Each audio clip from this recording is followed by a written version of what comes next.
Hello and welcome to the Daily Meal for Monday, the 25th of August 2025. Today's bank holiday, so not much news going on. We do have some news. Unfortunately, we have a game tomorrow night against Coventry at home, so we have to preview that. Let's move on. We're going to start with this. Some post-match comments still from Saturday. This is from the southernnews.co.uk. Alex Neil on tactical switch to help Mill beat Sheffield United. Alex Neil opened up on the tactical switch to help Mill dominate the first half against Sheffield United on Saturday, with the Lions leaving Bramall Lane with a 1-0 win. The Lions took 11 shots, 4 of which were on target. The Blades were improved in the second half, subjecting Mill to a barrage of shots in the final stages of the match, with goalkeeper Benda making 2 vital saves to keep his side in it. The Lions held on to secure an impressive 3 points away at a side who made the playoffs last season. If we're going to look at the front line, front more rather than risk the ball through the centre areas, then second balls are important. So we flooded it by bringing our 2-way players in and making sure we condensed the space in the central area of the pitch. I thought certainly first half it worked, and we started a bit sensitive in the second half, and there were about a 5-minute spell where we did all right. Then to be fair, Sheffield United at that point were more on top, and we just had to cling on, and cling on we did. We clung on to live long and prosper. Now, got this as well from southernnews.co.uk. Today was his moment for us, his perfect moment. Alex Neil praises Mill goalkeeper after Sheffield United performance and reveals the words to him after the Norwich City debut. Alex Neil praised Benda for ensuring Mill beat Sheffield United 1-0 on Saturday by making 2 outstanding saves, and opened up on what he told the goalkeeper after a difficult debut at Carrow Road. Benda, 26, joined the Lions on loan from Fulham this summer and started Mill's first game of the season away at Norwich City. He conceded a soft equaliser in the 55th minute after Josh Sargent blocked his attempted long-range pass and the ball bounced into the net. The Lions did go on to win that game 2-1. The German goalkeeper was between the sticks for Millwall for Mill's following league games, a 3-0 loss to Middlesbrough at home and away at Bramall Lane, where he put in a match-winning performance. In the 50th minute, he got down superbly to his left to keep out Louis Barry's swerving effort before pushing Gustavo Arma's curled effort past the post in the 68th minute, with the strike destined for the top corner. He made another fantastic save in the 87th minute, reacting quickly to palm the ball over the bar after it bounced around the box following a set piece, but the referee whistled for a foul against the Blades. Neil discussed his performance after the win. What I did say to him after the Norwich game in front of the lads is there's going to come a point where we're going to need you, and that'll be your moment. Today was his moment for us, and there are going to be more moments going forward, but today we needed him to make 2 or 3 really good saves, and he made some terrific saves for us. Let's be honest, if he doesn't make them, we don't win the game. So all credit that I will get, hopefully compensates for some of the criticism he might have got. But he certainly doesn't get any criticism from me, because it's not an easy job, is it? You make some mistakes from time to time, you just need to get on with it. It's not easy having balls in your face, by the way. Balls flying at your face. Shocking stuff. So, yeah. That's post-match from the game on Saturday. We will look at this. I wanted to show you this for one reason and one reason only. If you haven't heard. So, this is from bbc.co.uk. It's the transfers. It's the done deals. I've been banging on about how why I think Norwich are going to do well this season, although they haven't started that well, obviously thanks to us, is that they realised that all 3 of their keepers weren't good enough and they bombed them out. And they finally got one of them out of the door. I don't know how they've done it, but they have done it. You just about see George Long has gone on loan to Southampton. He has gone on loan to Southampton, so wow, how did they manage that? So yeah, I think he's gone on there to be like the number 3 keeper. So it's not like I don't think they're going to be playing him, but man, while we're here, If we look at the rest of the transfers involving Championship teams, you got Leicester City making a sale. They have sold James Justin, who's that exactly, for £10 million. Stoke have brought in True Grant from Man City. Is that going to strengthen them? They're already top of the table. They're unbeaten so far this season. We have QPR, desperate. They brought in Isaac Aiden from Newcastle on a free. They've also brought in Reece Norrington-Davies. So yeah, that 7-1 defeat on Saturday, they pulled their finger out and made 2 signings on Sunday. A loan from Sheffield United. So Sheffield United loaning out Reece Norrington-Davies to QPR. And QPR have made another, so there's 3 signings for QPR. Koki Sato from Lommel, which I think is in Belgium. And then they've loaned out Zan Selar. QPR have loaned out Zan Selar to Fortuna Dusseldorf. So there you go. And that's all of the done deals involving Championship teams this weekend. Now, let's preview the game tomorrow night. That's how quick it goes. I mean, Bank Holiday Monday today, and we're playing on the Tuesday. This is livesoccertv.com. I'm showing you this because I want to show you where you can watch the game around the world. I believe that in the Carabao Cup, obviously for the last round it was the case. I'm not sure. I think it's the same for this round, that match passes from Millwall TV won't be available. I think that's the case. If it isn't, I'm sure they will correct us in their match preview on the official site tomorrow. But if you want to watch it around the world, these are your options. In the UK and Ireland, Great Britain and Ireland, Sky Sports Plus. In the USA, Paramount Plus or Amazon Prime Video. In Australia, look, beIN Sports Connect or Amazon Prime Video. And in Japan, it's DAZN Japan, and that's for the sole reason because Coventry, I think they got maybe at least 1, maybe 2 Japanese players, and that's what happens. You sign a Japanese player, you get on Japanese television, and then if the guy does well, you sell shirts and you sell tickets and you sell all this stuff. So Steve Gallen, J League, anyone available from the J League, and it also says here internationally on Bet365. Now obviously I would imagine Bet365 will be blacked out in these regions, so it's internationally other than what you see here. But you do need to have a funded account, I believe, or placed a bet, something like that. So Bet365 around the rest of the world, you should be able to see it on that. So let's get into the game. 11v11.com. Games between Millwall and Coventry. Now this is out of order. No, you're out of order. Exactly.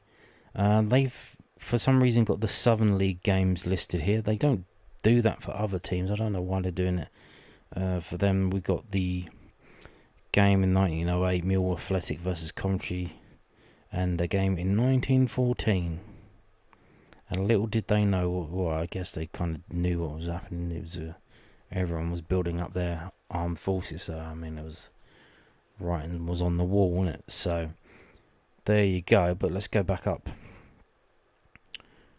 Some big wins against Coventry at home. 9-1 in 1927. I think the reason for that is they changed the rules, and that meant loads of goals got scored in that season.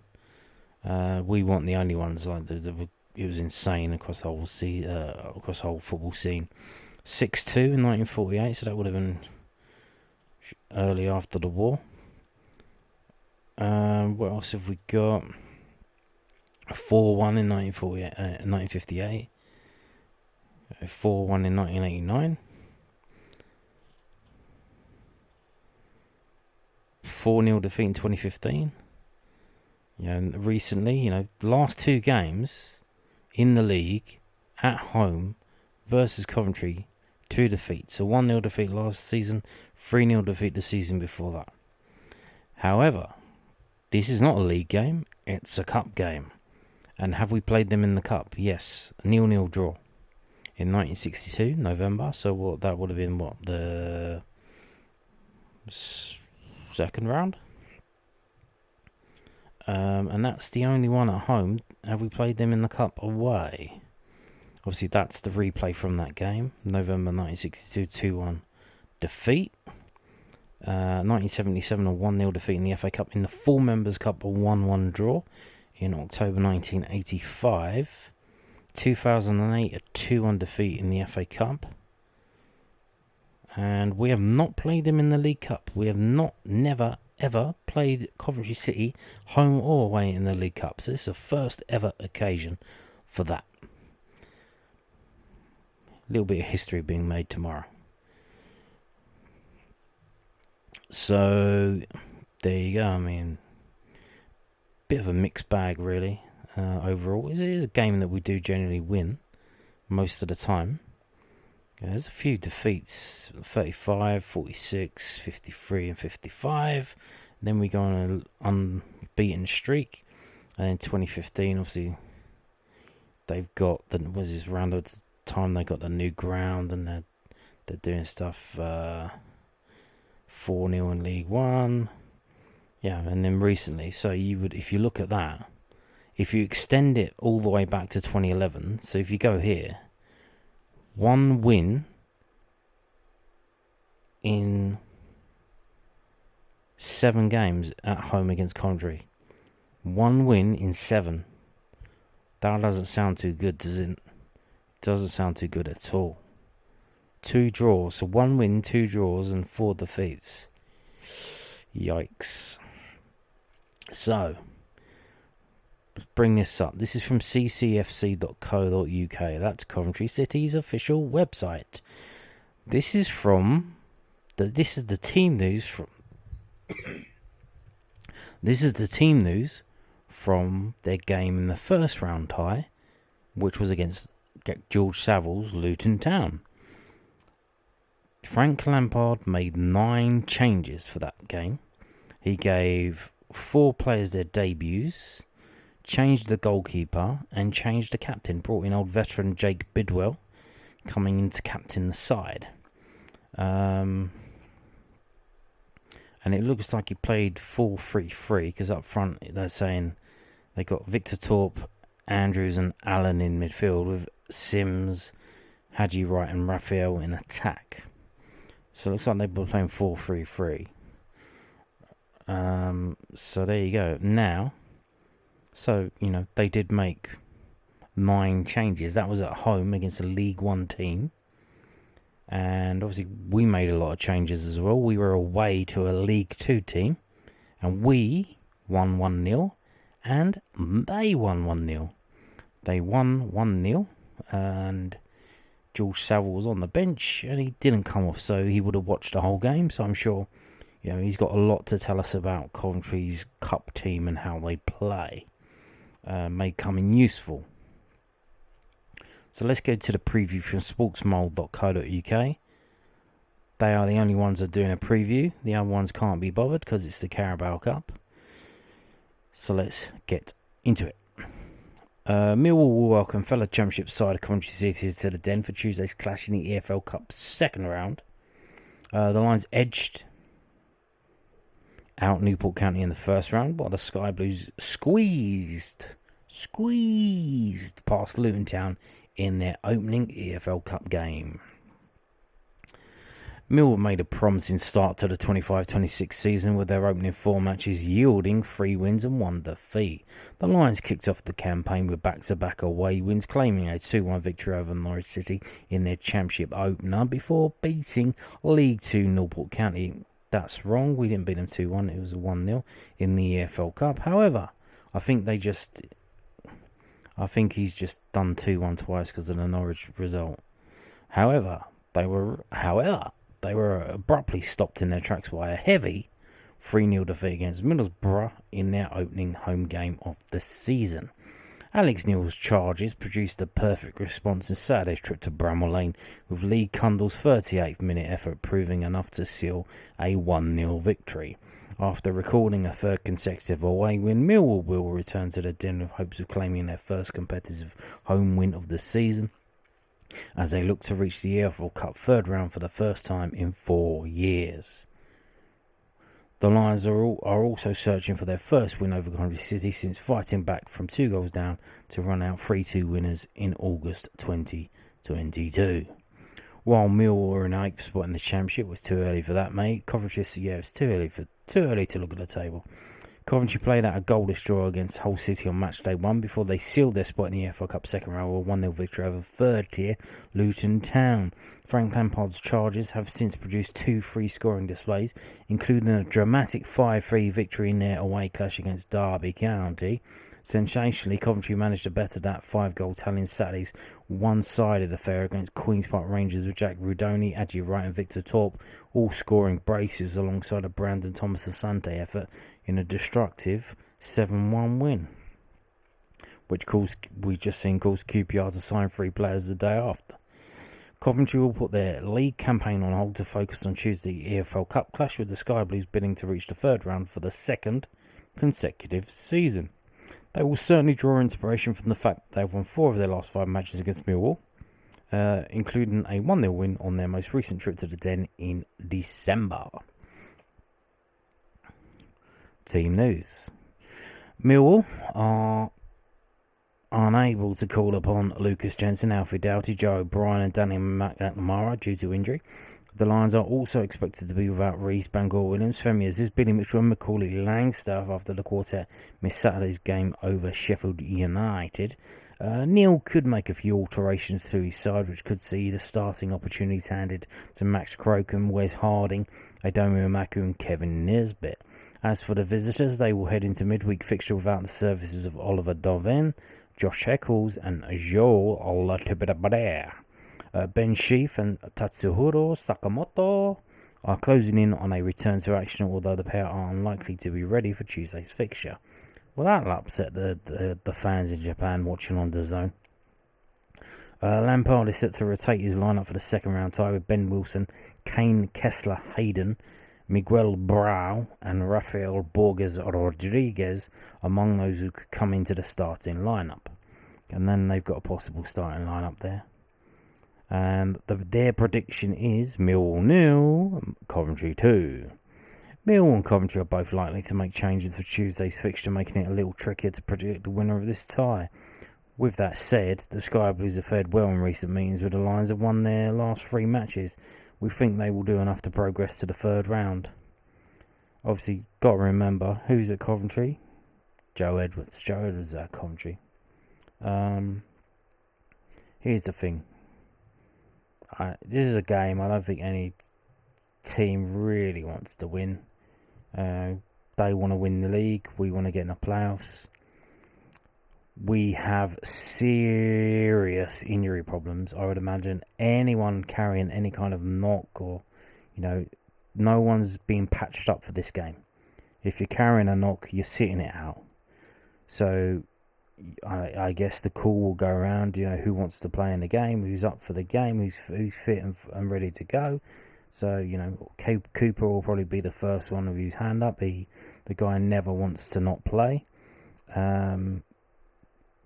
So we'll see, and we will see. Now, I think this game could be a draw. I think we're going to see some of the youngsters. The team they put out here, I think we're going to see Grant. I don't think we'll see Harding. We might see Harding at right back instead of Leonard, but we'll probably see Grant in the centre. I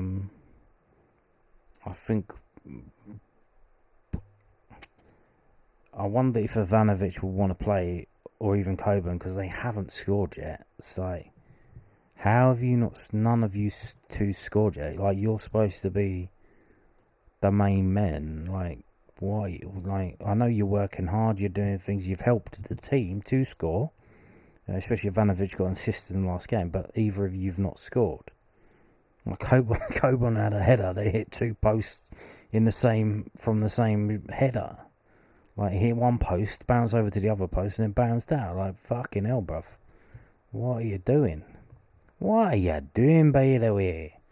So I don't know if any of them will be up for playing in this game.